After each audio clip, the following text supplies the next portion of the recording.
Good day. This is Anthony. Let's walk and talk.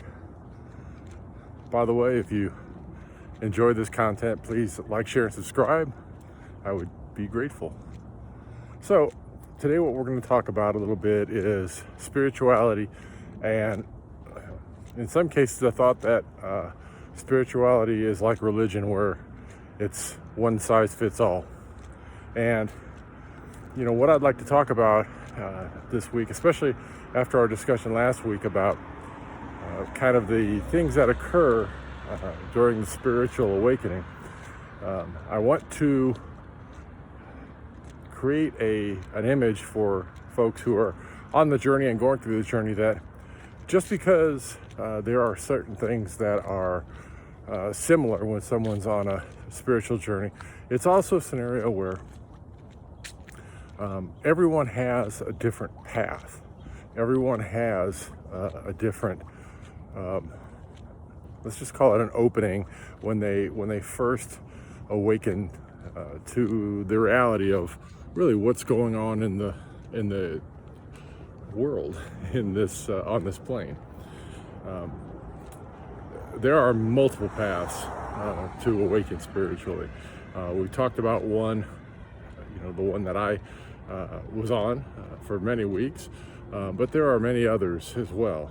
But usually what happens is at some point the ego goes through rock bottom, and then when it goes through rock bottom is when the opening happens for the being to start to have self-realization and open themselves up to the reality of this plane.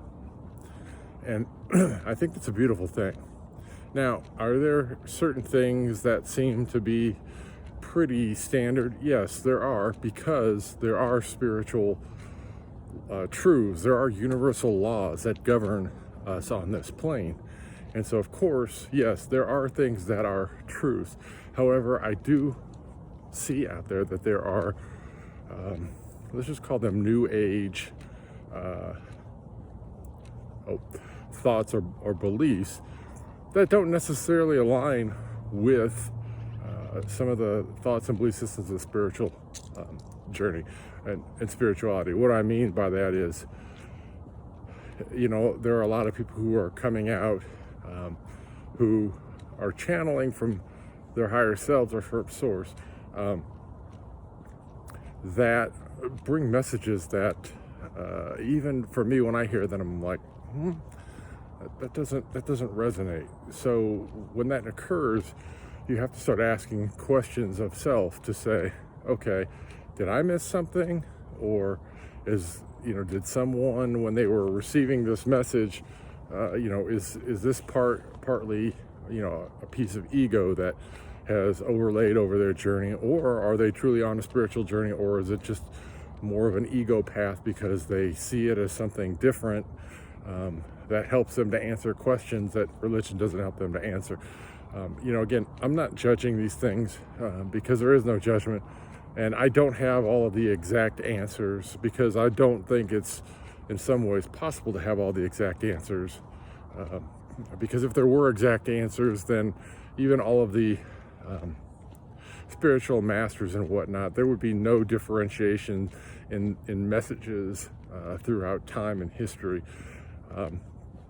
And so I think it's important to understand that there is truth. You know what the truth is because you have access to your inner guru.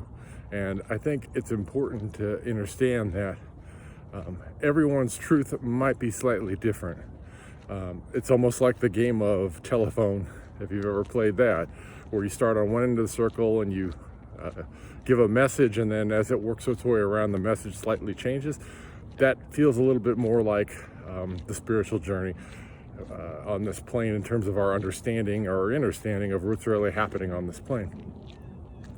And again, I think it's important to understand that, because there is one universal truth, but the way that you get to that truth, there are a multitude of ways to get that information, receive that information, and then pass that information on.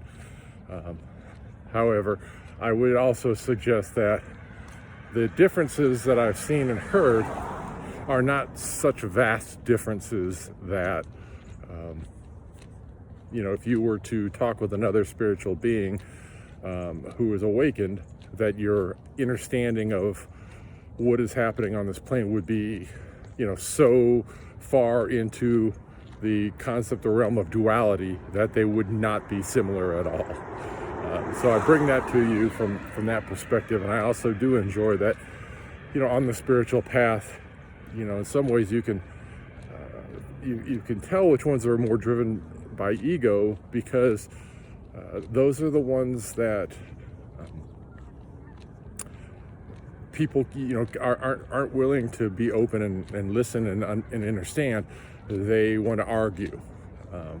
I've yet to meet a spiritual person that we've argued about anything at all. We've listened and we've interacted, and I've been open to concepts that they've shared, and vice versa. And sometimes, a lot of times, those concepts are dead on. Sometimes they're slightly different, but not so different from, say, Christianity to Judaism. They're not that widespread different, if that makes sense. So I hope, as you're going on this path, that this message reaches you, helps you. If you have questions, again, please feel free to leave comments. And until I talk to you again, love, light, and have an amazing day.